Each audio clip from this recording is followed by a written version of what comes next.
வீட்டில் கறிப்பிரியர்கள் 2 பேர் இருக்கிறாங்க. 2 பேர் பண்ணுற அட்டகாசம் பெரிய அட்டகாசமாக இருக்குதுங்க.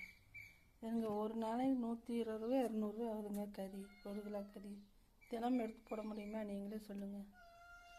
இப்படியே கத்தி கத்தி இங்கே பாருங்க எப்படி இருக்கிறேன்னு. கறி தவிர்த்து வேறு ஒன்றையும் திங்க மாட்டேங்கிறேன். தயிர் சாப்பிட மாட்டேங்கிறேன். பாலும் குடிக்கக்கூடாதுங்கிறேன். முறுக்கு போட்டால் அதுவும் வேண்டாமாம்மா. என்னங்க பண்ணுறது? நீங்களே சொல்லுங்கள். இப்படியே இழைச்சிக்கிட்டே போகிறானுங்க.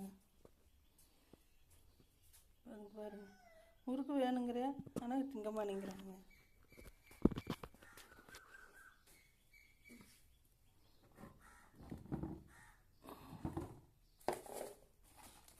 இந்தா இங்கே அது மண்டை போடுறோம். இந்த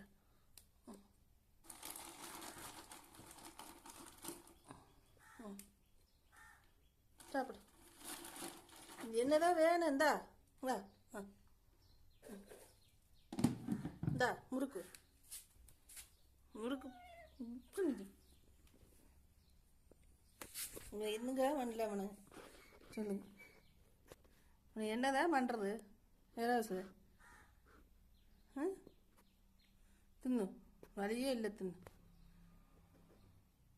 கறி எலும்புன்னு நினச்சி தின்னுவோடு. வேறு வழியே இல்லை. தின்னு, யோசனை பண்ணப்படாது.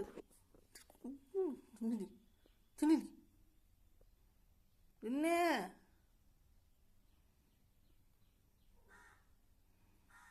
என்னதான் பண்ணுறது நீங்கள்? இப்படியே பண்ணுறேன். சோறு சாப்பிடவும் கூடாது, பாலும் குடிக்கப்படாது, முறுக்கும் திங்கப்படாது. சரியாக தான் வேணுமா? இங்கே தான் போட்டு சொல்லு. அது கேட்ட வருமானம் வந்தால் கூட வாங்கி போடல, வருமானம் இல்லை. என்னதான் மட்டும் சொல்கிற? தின்னுறியா?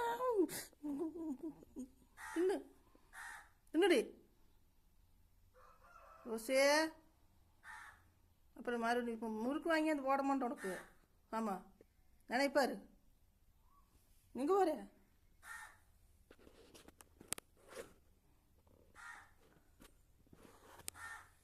வடச்சட்டி அடுப்பில் வச்சாவே கறியை நினச்சிக்கிட்டு கற்றுன்னு கத்துறானுங்க. அவனுக்கு என்ன பண்ணல அவனே? பூரை வெட்டி அடுத்துடலாமா? அப்படியே பேச்சு கூட அப்படி வரக்கூடாது. பேச்சு அப்படியேண்டி இல்லைன்னா அவ்வளோதான். எலும்பா உடக்காய்